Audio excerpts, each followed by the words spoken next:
você já saiu para correr naquele sol forte e voltou com o braço torrado, ou saiu para correr naquele friozinho, mas depois esquentou e você não sabia o que fazer? Pois é, seus problemas acabaram, sabe por quê? Manguito Lupo Sport com proteção UV. Sabe por que essa é a melhor opção para você, corredor? Porque além de ser confortável, com tecido tecnológico, ele não só te ajuda a esquentar no frio, como ele te protege do sol no calor. Então, essa é a melhor opção para você que está saindo aí cedinho para fazer seu treino, ou você está saindo à noite naquele friozinho e não quer amarrar a blusa na cintura, se você não quer sentir nenhum desconforto, tá aqui. Um manguito super tecnológico que tem aqui, ó, para você colocar no seu braço e ele não escorregar. E depois ele é super fácil de baixar no braço e manter ele aqui no seu pulso. E aí você encontra isso no site da Lupo Sport com o nosso cupom CORREAQUI10, dando 10% de desconto. Então é só acessar aí o nosso QR Code ou o site da Lupo Sport. Olá, sejam muito bem-vindos. Esse aqui é o Corre Aqui, o podcast do Corredor. Eu sou a Cris Guzman e estamos aqui com mais um episódio sensacional para vocês. E antes de apresentar meu convidado, vocês já sabem que eu adoro aí lembrar vocês de seguir nosso canal, deixar aí seus comentários. A gente está no YouTube, Spotify e Instagram. Corre Aqui TV no YouTube, Corre Aqui TV no Instagram e Corre Aqui Podcast no Spotify. E se você estiver ouvindo pelo Spotify, já deixa 5 estrelinhas aí pra gente. Bom, o meu convidado de hoje, ele é rápido, gente. Ele corre maratona para abaixo de 2 horas e 40. E ele é diretor de marketing de uma gigante, que é a Renault. Muito bem-vindo, Aldo Costa. Obrigado, Cris. Prazer estar aqui com vocês. Super bacana estar aqui dentro do estúdio, que eu acompanho tanto. Vários episódios, né? E tal. E agora você está aqui ao vivo e a cores, bacana, né? Muito legal. E vamos começar com aquela pergunta, né? O que te cansa mais? Uma reunião de planejamento estratégico ou os últimos 5 quilômetros da maratona? Bom, acho que com certeza uma reunião de planejamento estratégico, porque acho que é muito mais exaustivo você nas discussões, etc. Na maratona você está ali, os últimos 5 quilômetros, não é só a perna, é o mental, é o coração, enfim, acho que... emoção, né? É emoção. E é você por si só, né? Você não tem que ficar conversando com ninguém, exatamente. Né? Então, assim, tem uma coisa de prazer, é outra vibe, né? O Aldo, você começou na Renault em 2002, certo? Sim. E o que te atraiu para o mercado de automotivo? Você já estava nesse mercado antes? Foi um mercado que você falou, puxa, tenho interesse. Como que isso despertou em você? Olha, eu acho que sempre tive uma ligação forte com carro. Acho que foi uma coisa natural de criança. Porque meu pai tinha um cuidado muito grande com o carro. A gente tinha essa coisa do... lavar o carro no final de semana junto, Sei. sabe? Enfim, a gente é de Curitiba, né? Eu sou de Curitiba, então a gente vinha para o Salão do Automóvel em São Paulo para ver as novidades. A gente acompanhava a Fórmula 1 nos domingos de manhã, então sempre tive essa cultura, assim. Então, acho que foi uma coisa meio natural quando comecei a buscar um estágio, né? Eu sou formado em publicidade. E aí... Você fez faculdade em Curitiba? Fiz em Curitiba. Tá. E aí, quando eu fui atrás de um estágio, tendo a Renault instalada em Curitiba, foi meio natural, assim, considerar como uma opção. Sim, mas é bom isso, né? Porque a gente sempre pensa que São Paulo tem tudo, mas tem muita empresa legal fora daqui, né? Sim, onde você tem sedes grandes, onde tem oportunidades também, né? Exatamente. E a corrida? Você começou em 2010. Como que começou? Como que surgiu isso? Isso daí, alguém da sua família corre? Você é a primeira a correr? Como é que apareceu essa atividade aí na sua vida? Então, a corrida é uma história bem interessante, porque em 2009, eu tive uma mudança de atividade dentro da Renault, E eu fui atender concessionárias numa figura de tipo um consultor de concessionárias, onde eu viajava bastante e estava indo sempre para o interior, principalmente do Paraná, Santa Catarina. E você tá lá visitando os concessionários, os caras recebem você, querem te tratar super bem, etc. E eles querem te levar sempre para comer, almoçar, enfim, nos melhores restaurantes. E o que é um melhor restaurante no interior do Paraná? É uma churrascaria. E foi assim, acho que 4, 5 meses que eu ganhei 5, 6 quilos. Uau. E eu tava sedentário, na época eu não tava fazendo nenhuma atividade física e com isso chegou um ponto que eu falei, não, eu tô com um problema, eu acho que eu preciso fazer alguma coisa. Só que eu tava postergando. E aí, no Réveillon de 2009 para 2010, eu fui para o Canadá passar o Réveillon na casa de um casal de amigos. E esse amigo, ele é triatleta. Tá. E aí, numa dessas resoluções de Réveillon, de Ano Novo e tal, acabei meio que falando, não, eu preciso cuidar um pouco da minha saúde e tal, preciso perder peso, tava um pouco acima. E aí ele falou, vamos comprar um tênis para você. E aí, no dia seguinte, a gente foi comprar um tênis numa Nike Store, Uma lá em Nike Quebec. Store, muito bom. E a gente foi. Qual foi seu primeiro tênis? Um Vomero, Vomero. 4. Vomero 4. A gente já tá no 18. Edição Livestream. Que legal. Super legal, adorava aquele tênis. Que legal. Eu tenho ele guardado em algum lugar até hoje. Ficou no coração, né? Comprei o tênis, mas pensando, eu vou levar para o Brasil, vou usar no Brasil, vou começar a treinar, enfim. Vamos ver se eu vou conseguir entrar nesse negócio. Aí quando a gente chegou na casa dele, ele me chamou no quarto dele e começou a tirar roupas assim do armário e colocar na cama e tal. O que você está fazendo? Não, experimenta. Roupas de frio, assim, de corrida. Eu falei, por quê? Não, porque a gente vai sair para correr. Eu falei, como assim? Não, a gente vai sair para correr agora. Eu falei, não, mas não vou, tá fazendo menos 15 lá fora. Uau. Então foi assim. Entendi. Aí a gente saiu para correr. E você se sentiu como? Foi terrível. Foi um inferno. Eu não sabia, porque eu não sabia o que era pior, se era correr ou ficar... porque a gente foi num corre-caminha um pouco, né? Porque não aguentava. Então a gente fez lá uns 3, 4 quilômetros, mais ou menos. Mas eu não sabia o que era pior, se era correr ou caminhar. Entendi. Porque quando caminhava, esfriava mais. Entendi. Então, foi terrível. Mas foi assim que tudo começou. Aí você falou assim, não, então no Brasil deve ser mais fácil correr, eu vou fazer, né? Eu voltei pro Brasil e falei, bom, acho que o mais difícil eu já vi como funciona. Então agora... Aí você começou... E qual foi sua primeira prova, assim? Quando você começou... eu Então, quero correr aí, um 5, um 10? Eu acho que eu passei uns 4 meses, assim, insistindo para pegar o gosto pelo negócio e começar a correr de forma mais contínua. E com 6 meses eu fiz a minha primeira prova, mais ou menos uns 6 meses eu fiz a minha primeira prova e já foi um 10K. Ah, que legal. E aí fiz um 10K, assim, eu tinha comprado, antes de voltar para o Brasil também, eu comprei aqueles Nike Band que tinha Sei. a bolachinha que você colocava dentro do tênis para fazer a medição do pace, Sei, sabe? sei. Nem tinha GPS, Nem tinha, nada. né?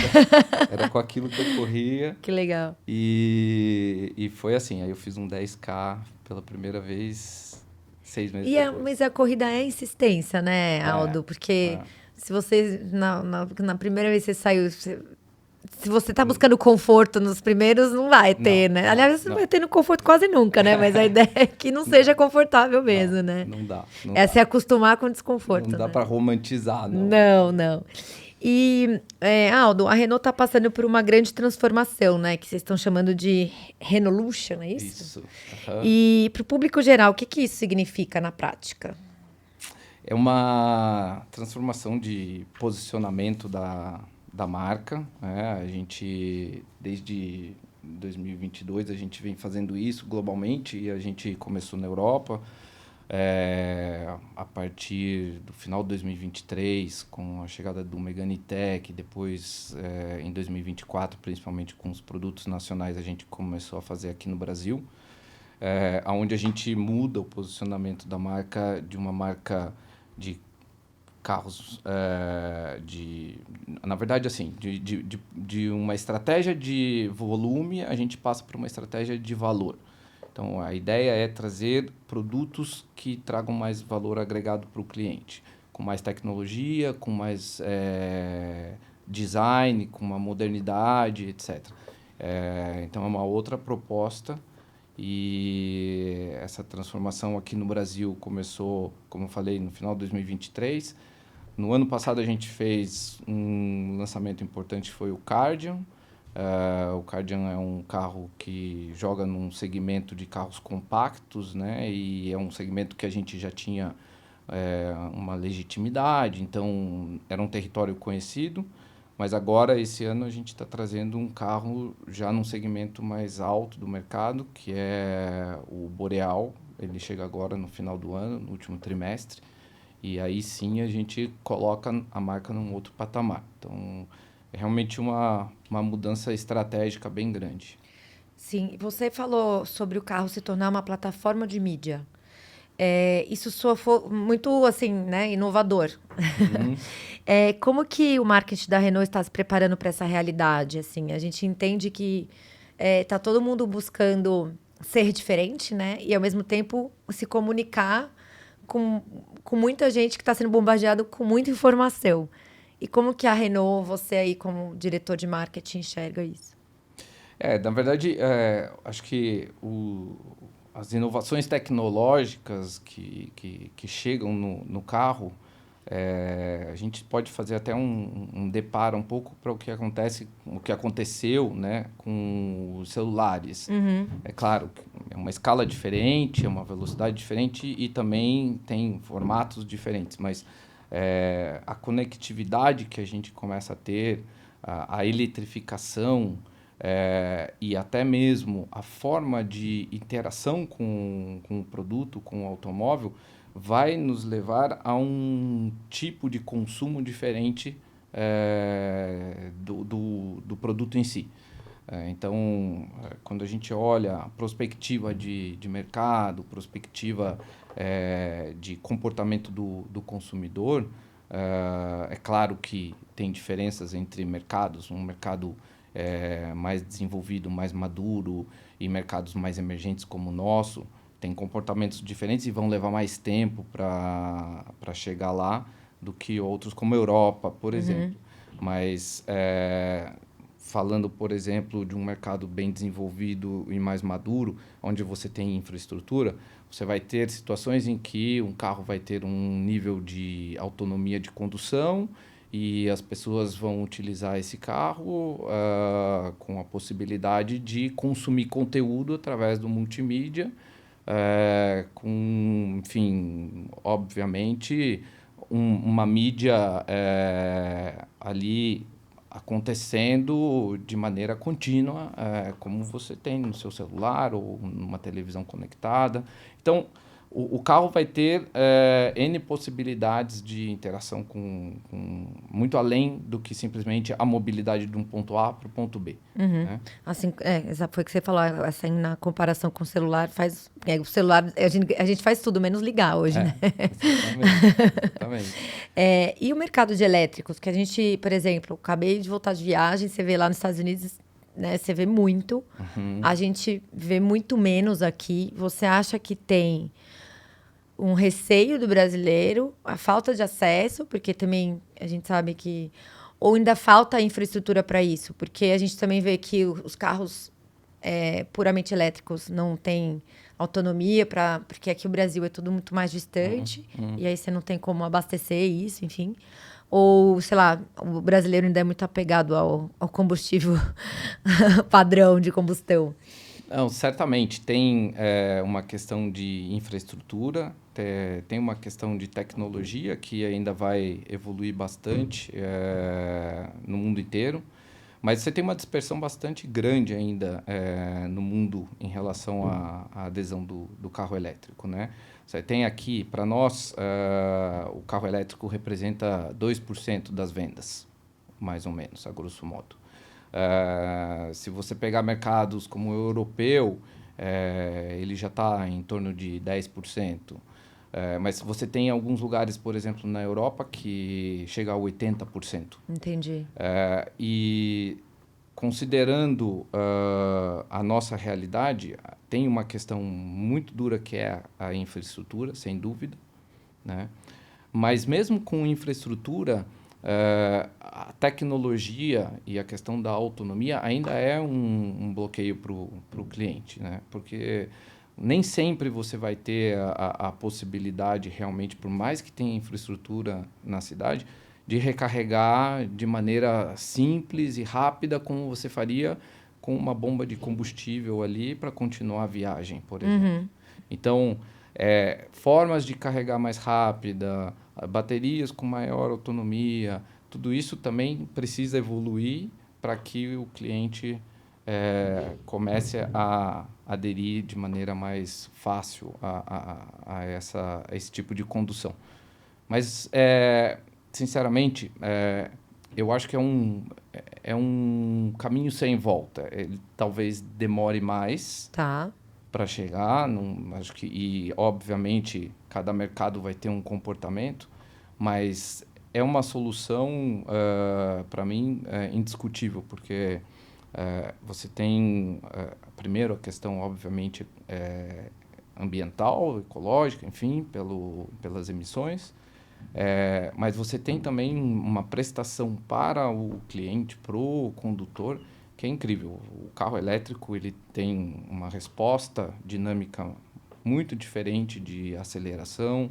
Você tem a eficiência, óbvio, de custo, né? O custo da eletricidade menor do que o custo do combustível. O conforto acústico, o carro é muito silencioso. O conforto acústico para quem está em volta também. Se você pega cidades como Islândia, que tem 70%, 80% do parque elétrico, a cidade é silenciosa. Você não tem poluição sonora também, entende? Então, são coisas assim que fazem diferença. Melhora no geral, né? Não é só um ponto, né? E agora, fazendo aí um paralelo do mercado de automóvel com as maratonas e as corridas, quando você vai correr uma maratona, você tem uma estratégia aí de quando acelerar, quando não acelerar. E quando você vai fazendo um paralelo disso no lançamento de produto no mercado brasileiro, também é uma corrida de longa distância, cheia de imprevisto, porque a gente sabe que nem sempre o lançamento de um produto sai da maneira que a gente gostaria. E aí, fazendo um paralelo disso, faz sentido? Acho que os aprendizados da corrida para a vida corporativa, para as estratégias de empresas são inúmeros. Assim, tem muita coisa que a gente pode trazer do esporte, seja para a gestão da carreira, seja para a gestão da empresa, tem muita coisa. E você tem que realmente saber ler o ambiente. Bom, acho que primeiro de tudo, né, você tem que saber se autodiagnosticar, né? Entender primeiro você, né? Na corrida a gente sempre tem que se escutar, tem que entender o nosso corpo, como ele está respondendo, né? Ver ali o computador de bordo. E na empresa também, na empresa a gente tem que ver como é que a gente está performando, o que a gente está sofrendo, quais são os pontos que a gente tem de fraquezas, fortalezas, etc. Para daí definir qual que é a melhor estratégia para atacar e fazer o melhor tempo que a gente quer para aquela maratona, enfim, ou para atingir o objetivo de vendas. Então, realmente tem muita coisa que a gente pode trazer. Sempre não dá para desassociar tanto assim, né? E aí, agora vamos falar do seu melhor tempo de maratona. 2h38:19, é isso? Lá na New Balance Porto Alegre, foi esse ano. Em abril? Foi em abril, né? Final de abril. Isso. O que passa na cabeça do corredor dessa performance? Assim, eu tô perguntando isso porque, assim, antes de você me responder, só colocando aqui algumas pessoas que já vieram, e eu também corro maratona, e aí a gente conversou assim, quando você corre sem fazer força, quando você vai só por fun, Uhum. você acaba reparando, né? Muito mais na paisagem, muitas vezes você dá risada nos cartazes e tal. Mas quando você vai fazendo força, você fala, meu, depois eu vou visitar, depois eu passo aqui de novo, porque senão... Ah, você viu, não vi nada. E eu queria saber se é exatamente assim, ou que, na verdade, você nem faz tanta força para fazer esse tempo. É mais dor ou mais foco? O que que é? Ou é tudo misturado? Não, é foco. Eu, pelo menos, eu preciso de muito foco. Acho que eu entro num flow, né? Todo mundo fala muito disso e acho que para mim realmente funciona muito. Eu entro num flow mas assim, para entrar nesse flow eu já tenho que me concentrar desde o início, eu foco e depois que eu entro, eu assim não olho para o lado. Assim, tem uma cena, você deve ter assistido, talvez, se não, eu recomendo que assista, da série da Netflix, do Ayrton Senna, Ah, nossa, em que ele tá... Tem uma cena muito legal em que ele tá em Mônaco e ele entra num flow. E eu me identifiquei muito com aquilo. Ele entra num flow dentro do circuito em Mônaco, ele começa a acelerar muito, como se ele estivesse num túnel, e ele... Só que ele se perde nesse flow até a ponto de perder o controle numa curva e bater.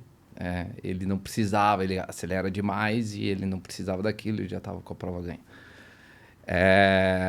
Mas é isso, como se você entrasse num túnel Sim. e focasse tanto.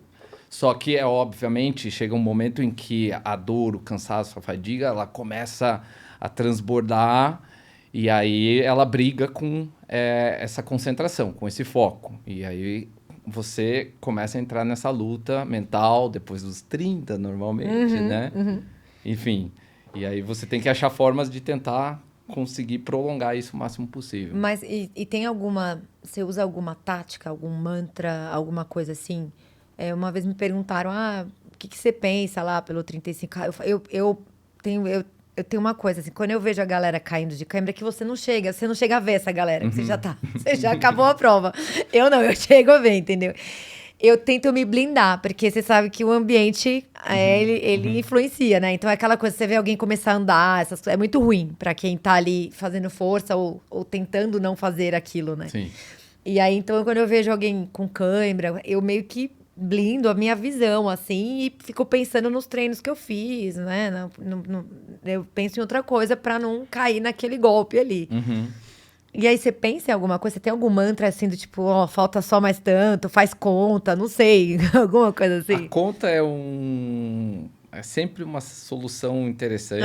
Muitas vezes funciona. Porque mantém a mente ocupada, né? A conta você vai tentando quebrar ali o que falta em partes e você vai... já foi isso, já foi isso. Isso ajuda. Mas eu tento também buscar coisas ali fora da corrida para ocupar a minha mente, para tentar... Então, eu penso em coisas meio aleatórias às vezes, quando eu começo a sentir isso e aí eu quero me distrair. Então, eu penso em alguma coisa, tento levar minha cabeça para alguma coisa do trabalho ou alguma coisa da minha família, das minhas filhas, sabe? Eu tento trazer assuntos diversos para tentar desfocar. Entendi. Daquela Daquele situação. desconforto, né? Porque é um desconforto. Situação. No final, a gente não tem parte boa, né? Que aí, eu já perdi esse flow, então eu preciso de outra coisa para me distrair. Outra cenourinha para puxar ali, né? Exatamente. Entendi. E como que você concilia sua rotina de treino com o trabalho, né? Porque provavelmente você deve ter aí uma carga de viagens, uma carga de reuniões e tal. Como que você consegue conciliar? Você viaja e sempre corre? Quando você viaja a trabalho, você também treina? Como que é? Hoje, assim, com ainda mais em ciclo, né? Assim, você corre todo dia, quase. 5, 6 vezes por semana. O Marcão acaba com a minha agenda, mas, enfim, eu não tenho outra solução senão dormir pouco. E isso eu sei que é um problema para mim hoje. Assim, eu não tenho uma saúde de sono Ou seja, ideal. você podia estar performando melhor. Se você Não, dormisse bem. eu não tenho dúvida que eu poderia... Mas você dorme tarde, é isso? Não, eu durmo cedo até, mas eu não durmo mais do que 6 horas por noite. Ah, mas 6 horas ainda é ok. É o limite, é o limite mínimo, né? É o limite, Mas e aí você sempre vai de manhã treinar? Ou você treina à noite? Eu saio normalmente 5h15, 5h30 e faço o meu treino até 7 horas. Tá. E aí você treina no Ibirapuera, geralmente? E Durante a faz... semana, Ibira, final de semana eu gosto muito porque era meu hábito quando eu morava em Curitiba também. Eu gosto de treinar na rua. Tá. Só que, obviamente, com trânsito e tudo, pela segurança eu evito, mas no final de semana, saindo cedo, eu ainda faço um pouco de rua mesmo? Na rua mesmo. Tá. E aí eu faço, normalmente, como é longo, eu saio de casa, eu faço rua até a USP, e aí eu faço alguma coisa na USP e volto, em vez de ir de carro para a USP, Entendi. sabe? Entendi. Eu faço isso bastante. E o que a disciplina da corrida te ajuda na vida como executivo? Em vários aspectos, acho que, bom, para começar, planejamento, né? Organização, planejamento, me ajuda a quebrar os objetivos em partes, porque acho que a corrida você jamais consegue chegar em algum objetivo de uma única vez, assim, você sempre tem que ser gradual, né? Mesmo quando você já atingiu um patamar num determinado momento, quando você sai do ciclo, você tem uma queda, você precisa retomar isso depois gradualmente. Você não vai conseguir retomar de uma hora para outra aquilo que você já fez um ano atrás. Então, você tem que fazer isso de maneira escalada. Acho que me ajuda, obviamente, com a disciplina. A disciplina também acho que é um ponto super, super importante. E você consegue, você como líder, você influenciou já algum colega, funcionário a correr, não? Olha, eu acho que já gerei alguma inspiração, enfim. E é muito legal, porque a Renault ela tem um grupo bem grande de corredores. Que legal. Tem uma comunidade grande. A gente começou num grupo de amigos lá em 2000 Na verdade, eu nem fazia parte logo no começo, que acho que foi em torno de 2008, alguma coisa assim. E aí, depois, em 2010, eu entrei para o grupo. E era um grupo pequeno, que era um grupo de triatlon, na verdade. Eles que me convenceram, inclusive, a entrar para o triatlon, começar a fazer alguma coisa, quando eu comprei bicicleta e tal, e fui. Mas esse grupo foi crescendo ao ponto de repente, tinha muitos que gostavam de corrida, virou um grupo de corrida. E hoje conta com centenas de pessoas. Mas no Brasil ou tipo, Não, concentrado em São Paulo e Curitiba? Concentrado em Curitiba e São Paulo, sim. Concentrado em Curitiba e São Paulo. Apesar da gente ter algumas equipes também regionalizadas, sim. E aí você tem alguns poucos que também fazem parte. E eu acho que, assim, de certa forma também, nesses grupos aí, tem algumas pessoas que acho que talvez se inspirem, enfim, mas eu acho que... Sim, porque eu acho que a gente... Eu falo que quando a gente é disciplinado, a gente, pela disciplina, acaba inspirando, né, os outros. Sim. E, Aldo, qual foi a maior lição que uma maratona te ensinou? Porque, e eu digo a maratona, às vezes não é só a prova, né? A gente fala que a gente estava falando do ciclo, a gente sabe que o ciclo é muito mais difícil que a prova no final, né? Você tem alguma lição, assim, que você fala, puxa, qual será a próxima lição do próximo ciclo, sabe assim? Olha, acho que uma lição de uma maratona.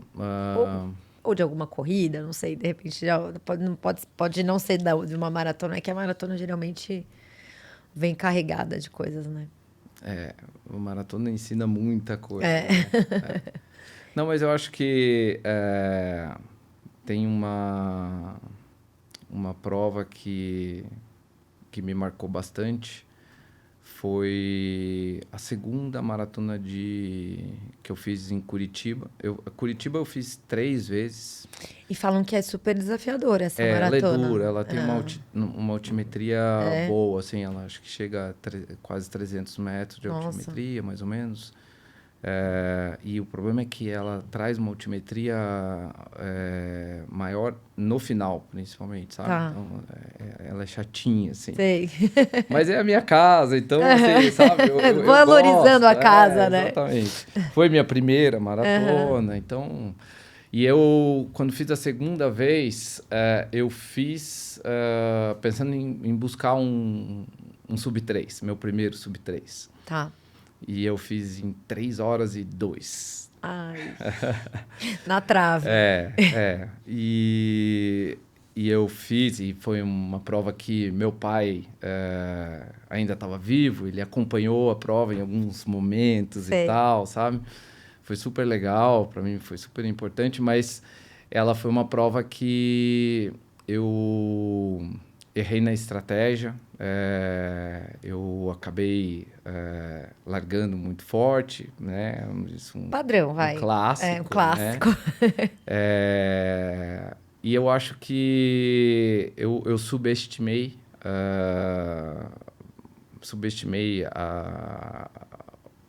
o desafio, assim, principalmente essa parte final das subidas, achando que eu conseguiria fazer uma gordura suficiente para depois. Então, acho que isso foi um aprendizado, assim, sabe? Depois disso, eu acho que eu nunca mais me arrisquei tanto no início de provas e tal, salvo, obviamente, provas curtas, Sim, né? sim, sim. Mas acho que isso foi um aprendizado importante. Quantas maratonas você já fez ao todo? 10. 10 maratonas. 10. E 3 em Curitiba. E 3 em Curitiba, exatamente. Aí eu voltei e fiz em 2,57. Boa. E aí, e quando que você decidiu ir para Boston? Que Boston é uma maratona. Todo mundo que corre rápido tem esse desejo, né? Sim. Ou quem tem alguém buscando aí, ou ficar mais velho para conseguir o índice, ou correr mais rápido, né? E foi uma dessas maratonas de Curitiba que te deram índice? Não, foi Floripa. Floripa, foi tá. Floripa. Eu já tinha índice, mas eu não pensava muito nas majors e tal. Só que aí, quando eu fiz Floripa foi uma prova que me surpreendeu. Que ano você fez Floripa? 2023. Tá. Porque eu... Fazia tempo que eu não fazia maratona. E é bonita. Aliás, vai ser esse fim de semana agora, né? Floripa. Falam que é bem bonita a prova. É incrível. É muito legal. Só que venta. Tá. Venta entendi. Esse é o contra da prova. Tem os prós e os contras. Ela é super legal. Não é muito difícil em termos de altimetria, mas o vento é duro. E eu fui com uma expectativa de buscar um pouco melhor do que era o meu melhor tempo, que era um 2,52. Tá. Na época. E aí eu acabei fazendo 2,42. Uau. E eu não esperava. 10 minutos. Eu esperava fazer, no melhor das hipóteses, um 2,49, alguma coisa assim. E aí eu fiz um 2,42. Então, essa prova, para mim, foi assim... tem caldo aí para tirar. Então, a partir daí, eu pensei, eu vou, acho que, tentar fazer as majors. Vou vou buscar as majors. E aí, a primeira que me veio na cabeça foi Boston. Boston sempre foi, para mim, a referência das majors. Claro. Se um dia eu fizer major, eu vou fazer Boston. Então, aí quando eu decidi fazer... Mas você tem índice para fazer todas também, então tá tranquilo, né? Eu não sei, acho que tirando Londres, que tem Londres, que ser residente para ter... eu acho que as outras, tipo Nova York, seu índice entra, Berlim, todas essas entram. Berlim agora eu tô indo com índice. Eu estou falando. Você, o Luiz, que veio aqui, eu falei, isso daí é só você escolher qual major você quer ir. É só ver se cabe a viagem. O resto você já tem. O mais difícil pra gente, você já tem, né? E como foi Boston? Como foi essa experiência? Foi incrível. Você foi indo em 24 pra Boston? Foi em 24. Tá, ano passado. E aí eu senti o gostinho de uma major, né? Tá, e aí eu falei, agora eu quero fazer todas. Não, realmente é diferente, né? Quando a gente vai ver a infraestrutura. E a engrenagem americana funciona muito bem, né, Aldo? É impressionante. Do tipo, você fala, como é que eles conseguem, né? Largar do lugar, chegar no outro, dá tudo certo. Não tem... E a mobilização, a cidade toda... Aquela coisa da torcida, é um circuito que, assim, de ponta a ponta, você tem gente torcendo ali com calor mesmo, não é brincadeira. Eles não estão ali só olhando. Não, e se você pensar que boa parte da galera que está trabalhando ali é voluntário, você fala, uau, né? Tipo, é impressionante. É impressionante, né? E todas são assim, pelo menos as americanas, né? As outras eu não sei, assim, de verdade como é, mas é que esse lance de voluntariado aqui não funciona, né? Fora funciona muito bem, no Japão também. Mas que legal, o índice você já tem para todas. Agora que vem em Chicago, vamos ver. Eu vou fazer, não tenho pressa. Sim. Uma por ano, acho que tá de bom tamanho. Esse ano vai ser a segunda. Esse ano você tá indo para Berlim, né? Isso. E aí, Chicago, talvez ano que vem, acho que pode ser uma opção. Uma opção, entendi. E vamos falar aqui mais um pouquinho do seu próximo desafio, que é Berlim. Você comentou aqui comigo antes da gente começar a gravar. E você tá indo para lá para fazer um tempo melhor do que Porto Alegre. Assim esperamos. Esse é o plano. Ou seja, você quer fazer abaixo de 2,38 e 19. Serve 2,37. Porque eu sou assim, ó. Eu lembro que eu falei uma vez quando eu queria fazer meu sub-4, para mim 3,59 é sub-4, entendeu? Não, é assim, eu tenho o meu objetivo e o objetivo declarado, é sempre assim. Entendi. Entendeu? Óbvio, eu concordo com você, é melhor guardar. Eu vou mirar um objetivo, mas assim, vou combinar com o Marcão ali um 2,37. Isso, é isso. Assim. Tá, mas aí no seu coração ali tem o que você quer de verdade, né? Exatamente. Entendi. Muito bom. E a sua esposa corre? Não.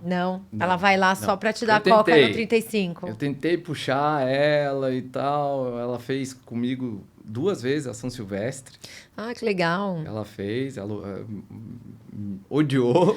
Mas você não... Realmente, mas ela assim, fez. vamos falar, em termos de experiência, não é, assim, pra correr, não é a coisa mais legal. Quente, muito cheio. Acho que até a festa e tal, acho que isso não foi... Mas ela não curte mesmo. Entendi.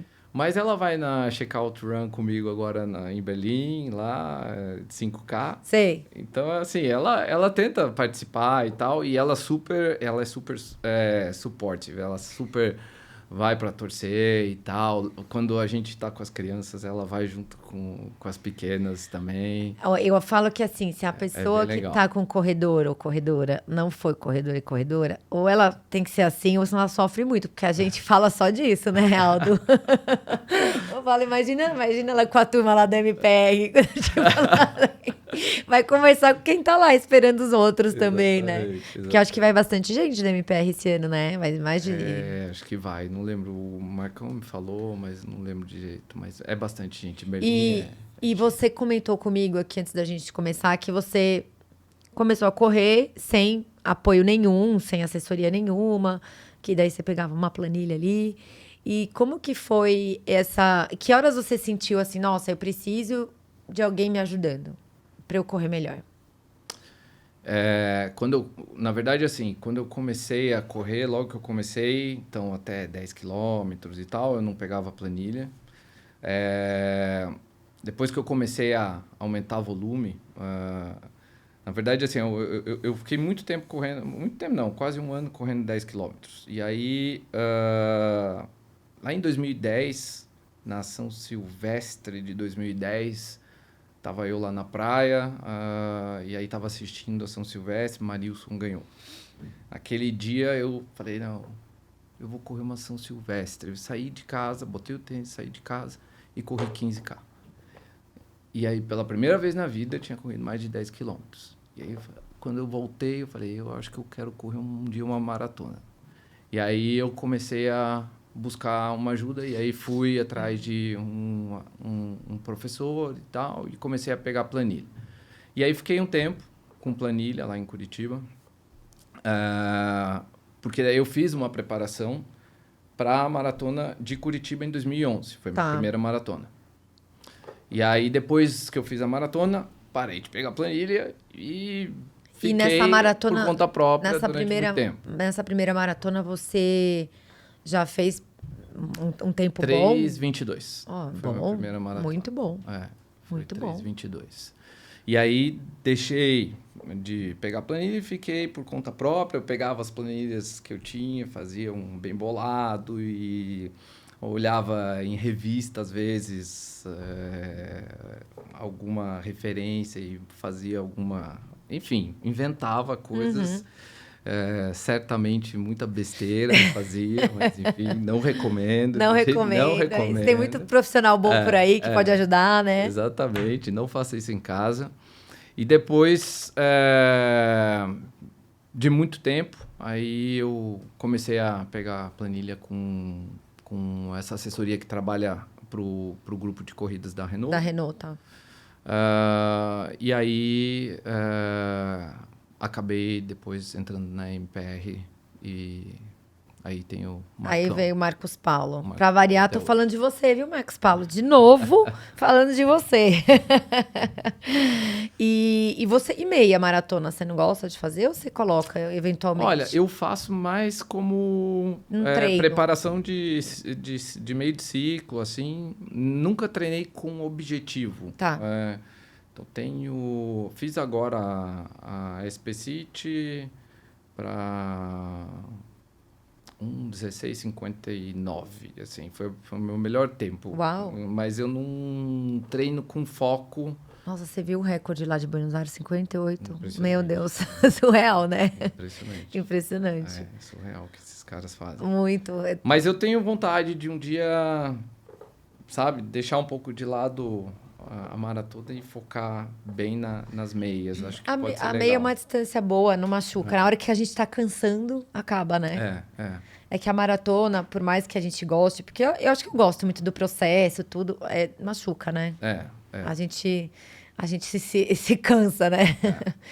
Eu acho que o que eu sinto só é a meia, ela me deixa mais dolorido no dia seguinte do que a maratona, muitas vezes. Sério? Mas a maratona parece que é mais prolongado. Entendi. Sabe? Eu fico mais a fadiga tempo, fica mais tempo. Eu fico mais tempo. Fico uma semana, assim, lesado mesmo, sabe? Que bom saber disso. Que bom saber que você corre rápido, mas que machuca. A meia não. A meia, acho que pela intensidade, acho que eu fico mais... Entendi. Sabe, inflamado, assim, ali no segundo dia. E depois já tô bem, fiz um regenerativo. Faz sentido. Acho que faz sentido. É mais ou menos assim. E você, hoje você tem acompanhamento nutricional? Você tem algum ritual que você faz para correr bem? Você tem alguma superstição? Tem? Não. Sem acompanhamento nutricional, sem rituais. Gente, só falta falar que não toma gel, que corre em jejum. Não, só falta falar isso. Corro em jejum. Tá. Corro em jejum. Você começa a prova em jejum? Não. A maratona... Não. Eu até meia maratona eu faço em jejum, mas maratona não. Maratona eu como sempre alguma coisa, mas muito pouco. Assim, como é um pão com uma fatia de pão com alguma coisa, ou alguma coisa tipo uma geleia, um queijo, sabe? Simples, assim. Sem leite, obviamente, só um café e pronto. Entendi. E aí, mas durante a prova você toma gel? Ah, sim. Gel, sim, mas também não tomo muito gel. Costumo consumir, em torno de 60 gramas de carboidrato Por hora. por hora, mais ou menos, 70 no máximo. Você treina ouvindo música? Treino bastante ouvindo música e muitas vezes faço a prova ouvindo Sério? música. Aham. Olha, Sim. que exceção. Sim, sim. Eu E gosto. o que você ouve? Rock, Rock? principalmente. Mas às vezes eu boto umas coisas bem... Aleatórias. Não aleatórias, mas assim, bem leves, assim, só pra... Tá. Sabe? Tipo... Mas você nunca correu uma maratona sem música? Já corri. Já. Corri 2 vezes. Tá. Mas a música te ajuda a correr melhor? Me ajuda, Tá. me ajuda. Tem gente que não treina de música pra música fazer mais efeito na prova. Tem. Tem. Mas você daqui a pouco não vai poder, que você vai estar na elite. Daí E aí eu vão perdido. falar que é doping. Aí eu perdido mesmo. Você tá perto, hein? E você tem... O que você... Quando você termina uma prova, o que você gosta? Uma maratona, aí... Você fala, agora eu vou comer aquilo lá, ou tomar um negócio. O que você tem, né? Eu, por exemplo, adoro comer carne e tomar vinho. Cerveja e hambúrguer. Então tá fácil. Você vai estar bem lá em Berlim, hein? Berlim tem cerveja fácil e, bom, posso comer também um bom hot dog. Isso. Uma Frankfurt. Isso. Tá ótimo. Já vai estar bem servido ali. Muito bom. A gente está começando a caminhar aqui para o fim do papo, Aldo, mas antes eu vou te fazer mais algumas perguntas. Pensando daqui a 10 anos, como que você imagina a relação nossa com os carros? Você acha que o carro autônomo também, assim como o elétrico, você falou assim, que é uma realidade que está aí, que é questão de tempo, que isso vai... você acha que o autônomo também? Eu acho que sim, em determinados contextos, né? Eu trabalhei bastante com carro autônomo e estudos sobre carro autônomo quando eu estava na França, né? Eu morei 3 anos na França, quase 3 anos na França, e era responsável por marketing de produto e tinha dentro do meu escopo os features transversais da gama. Então a gente falava também do desenvolvimento futuro de coisas como tecnologias como carro autônomo. E a gente discutia bastante as aplicações, principalmente, né? Como que isso vai se tornar realidade e por que isso vai se tornar realidade. Em determinados contextos, o que você deve ter por exemplo, estradas controladas em que você tenha, por exemplo, uma faixa dedicada a carros autônomos, em que os carros eles vão ter a capacidade de fazer a leitura das faixas, etc., e a tangenciação das curvas sozinho, vão poder rodar num limite de velocidade pré-determinado, e os passageiros é como se fosse quase como um trilho de trem, só que sobre rodas, e você está lá dentro do teu carro. Não precisa... O carro, eventualmente, ele não precisa... É o que a gente fala, né? Ele é um robotáxi. Ele não precisa ter nem volante. Ele não precisa ter pedal. Ele não precisa ter nada. Ele pode ter 4 assentos ou 5 assentos. Pode reclinar, você pode deitar, você pode... Enfim... você pode ter telas, e ali você pode interagir com as telas de N maneiras, de N formas. Então, esse tipo de situação é uma possibilidade, além de inúmeras outras, né? Em determinados contextos, você pode ter carros autônomos, como já tem, por exemplo, nos Estados Unidos, fazendo delivery em centros urbanos, em velocidades baixas, bem controladas, né? Você já deve ter visto Sim. A Google tem um braço que trabalha isso com alguns veículos. Então, é algo que realmente deve se tornar realidade, mas é algo que vai ser... não vai ser como os Jetsons, uma coisa que vai estar por todos os lados. Sim. Não, ela realmente vai ser bem específica, Para determinada conviver em com... alguns contextos, Sim. para conviver com a mobilidade normal, com seres Sim. humanos conduzindo, né? Sim, sim. E para aquele executivo que vive uma rotina agitada e acha que não tem tempo para nada, qual dica que você daria para conseguir encaixar aí corridas e maratonas? Porque você é um executivo aí dentro de uma empresa enorme, com uma responsabilidade enorme, e você consegue colocar aí na sua rotina os treinos, as provas. Qual dica que você dá para quem fala, ih, não tenho tempo? Olha, uma dica, acho que a gente, nessa loucura de agenda e tudo mais, a gente sempre tem que pensar um pouco na, na pirâmide Maslow. de Maslow, assim, né? Então, assim, você tem que pensar, a gente tem que estar bem com a gente para entregar melhor o nosso trabalho, né? E ser mais feliz. Acho que é um pouco isso, assim, a gente tem que estar saudável, tem que estar fisicamente disposto, que isso vai trazer mais produtividade, mais eficiência no nosso trabalho e, consequentemente, mais realização. Então, é uma questão de prioridade que depois se retroalimenta. Então, Sim. acho que é isso. Sim. Naturalmente vai acontecer. Coloca na frente, Começa, né? começa que vai dar certo. Vai, com certeza. Agora a gente chegou no nosso momento Keep Running. O momento Keep Running, Aldo, é um momento da sua vida, seja na corrida, na família, no trabalho, que você teve aí um episódio em que você pensou em desistir, que você teve dúvida ou uma dificuldade, mas que você não desistiu, você keep running. Enquanto você pensa no seu momento keep running, esse momento Keep Running é oferecido pela Keep Running, que Legal. é esse espaço que a gente está aqui, que você já veio aqui, né? No andar de baixo a gente tem uma loja totalmente dedicada para os corredores, né? Com todas as principais marcas de tênis de corrida. Os nossos vendedores todos são corredores e pegam pódio. E no nosso segundo andar, a gente tem ali fisioterapia, fortalecimento, recovery, tudo dedicado para o corredor. Então, aqui é tudo pensado para o corredor. E aí, se você quiser saber mais ou fazer alguma avaliação aqui com a gente, é só você acessar o QR Code que está na tela ou o nosso perfil no Instagram, que é @KeepRunningVilaMariana. Bom, já deu tempo de você pensar no seu momento Keep Running. Pra você me dizer agora qual que é.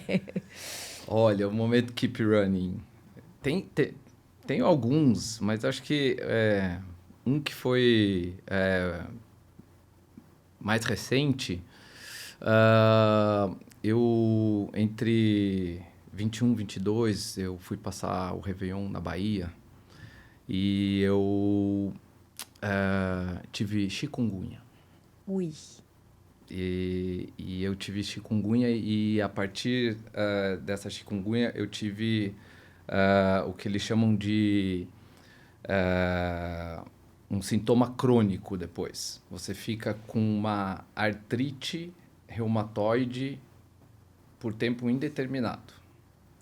Então eu tinha dores nos pulsos e em todas as articulações dos pés. Assim, eu tinha uma dor terrível, assim. Às vezes eu acordava, colocava o pé no chão e doía demais. Eu tinha que ir andando devagar e acostumando, mas a dor sempre ficava ali latente, assim, sabe? Nossa. E isso foi, assim, durante, acho que uns 6 meses, um peso terrível. E o problema é que eu tinha me programado para fazer pela primeira vez um meio Iron Tá. esse ano. Eu tive que parar de correr Nossa. Aí eu só Isso foi de conseguia... 21 para 22. É. Tá. Então eu passei praticamente 6 meses ali, entre janeiro e junho, julho, sem correr. Nossa. Eu fiquei só na natação e na bike. Na bike ainda sentia um pouco de dor e tal, quando forçava um pouco demais o pedal. E musculação. E falei, não vou parar. Não vou me render. Eu vou fazer. Eu vou me preparar e uma hora isso daqui vai passar. Uma hora tem que passar. E não tinha muito o que fazer. Você não tem tratamento. Não pra tem? fazer. Não. Eu tomava hidroxicloroquina. Era a única coisa que eu podia tomar para tratar. E quando a dor estava muito intensa, eu devia tomar prednisona, mas não podia tomar muito isso porque baixa a imunidade, Sim, enfim, sim. então era meio perigoso. E assim foi durante 6 meses até que eu consegui voltar a correr aos poucos. Enfim, chegou setembro, eu consegui fazer a prova, ainda com algum resquício de dor. Eu fui me livrar totalmente da dor em novembro daquele ano. Eu fiquei 11 meses. Que loucura. E que resiliência, né? Que mas- teimosia boa essa, né? Mas foi duro. Teve, assim, keep running mesmo. Keep running. Mas assim, é engraçado, desculpa essa palavra horrível de usar. Mas é curioso como... provavelmente, se você já não se cuidasse, você teria sofrido mais. E se você não se cuidasse, você não teria sentido tanta falta do esporte, né? E a ponto de ser teimoso de continuar. E, de repente, isso daí duraria até mais tempo, né? Mas aí... Porque a gente sempre pensa assim, nossa, eu tô no pior cenário. Não, você devia estar no melhor até, né? E ainda assim, muita resiliência, porque... tirar a gente do ambiente que a gente gosta, né? Qualquer corredor, seja lá o motivo que for, se é um resfriado ou uma lesão, ele não quer deixar de fazer aquilo, né? Eu lembro quando eu fui no médico, o reumatologista, ele me falou, olha, assim, se você conseguir aguentar e fazer as atividades, assim, é importante você manter alguma coisa, porque... Um dos principais efeitos colaterais disso que você está tendo é depressão. As pessoas ficam em depressão, principalmente quando são pessoas que gostam de fazer uma atividade esportiva e precisam interromper assim abruptamente. Então, é importante você manter de alguma maneira. E aí você conseguir manter também para manter massa muscular, né? Se Exatamente. curar mais rápido, né? E aí você nunca mais... Aí zerou, aí depois disso. Desaparece, assim. Nossa, que loucura. Foi diminuindo de pouco, mas aí, de repente, chegou num determinado ponto, sei lá, deve ter reduzido uns 40%, 50%, e de repente, assim, em questão de 2, 3 dias, acabou. Nossa, aí você deve acordar e deve falar, nossa, alguma coisa tá errada, né? Um dia, assim, eu tava já correndo, mas eu não conseguia fazer muita intensidade. De repente, eu corri num dia, assim, que eu não senti nada. Eu falei, não, peraí. Aí eu dei um tiro. Eu falei, ué, tem alguma coisa estranha. Nossa tiro. Senhora! Falei, não, mas... Que loucura! E aí, que loucura, mas que legal, que superação boa, né? Keep running, é isso? Que legal. E você sabe que o chikungunya é com mosquito que pega? o mesmo mosquito da dengue.